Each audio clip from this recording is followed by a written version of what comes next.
Kita berjumpa kembali dalam saat teduh pagi pada saat ini. Dalam mengawali aktivitas kita pada saat ini, mari saudara-saudara kita bersama dalam saat teduh. Kita merenungkan Allah adalah kasih. Dari Efesus pasal 3 ayat 17 sampai 18.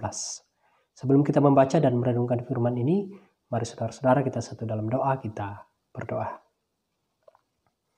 Segala puji dan syukur Tuhan terus kami naikkan kepadamu atas semua berkat Tuhan dalam kehidupan kami. Pada saat ini kami akan membaca dan merenungkan firman-Mu. Berkati kami dalam kami membacanya Tuhan.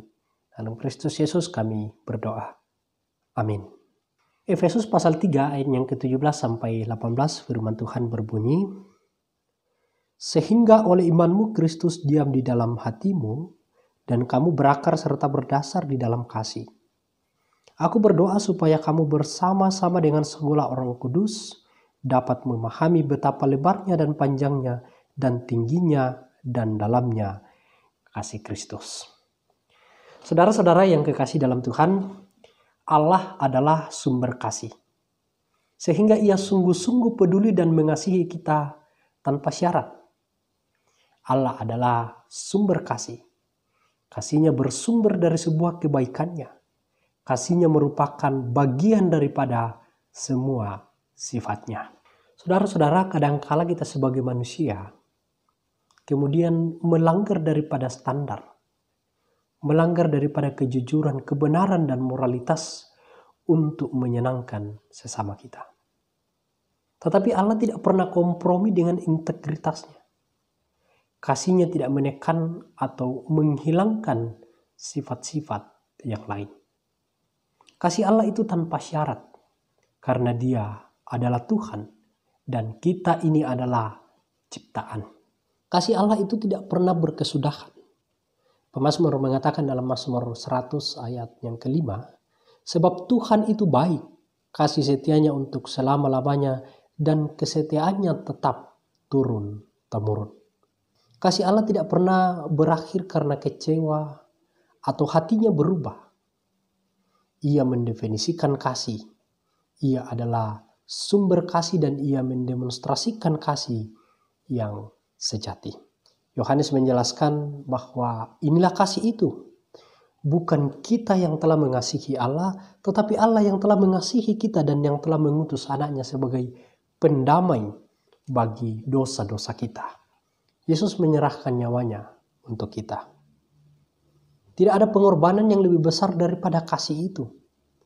Kasih Allah untuk kita semua adalah bentuk kasih yang terbaik. Sebagai gantinya apa? Kita harus mengasihi Allah dengan sungguh. Yesus bersabda, kasihilah Tuhan Allahmu dengan segenap hati dan dengan segenap jiwamu dan dengan segenap akal budimu. Itulah hukum yang pertama dan terutama. Allah dalam kedaulatannya telah menciptakan kita agar menemukan sukacita dan kepuasan yang terbesar dalam mengasihi Dia. Allah juga memampukan kita menjadi saluran kasih-Nya yang supranatural. Saudara-saudara, dengan sebuah kekuatan kita sendiri, kita tidak dapat mengasihi seperti seharusnya. Tetapi Allah memberikan kita kasih-Nya yang begitu abadi. Kasih yang Ia berikan, yang kita ambil, kita nikmati, dan kemudian kita bagi-bagikan kepada orang lain.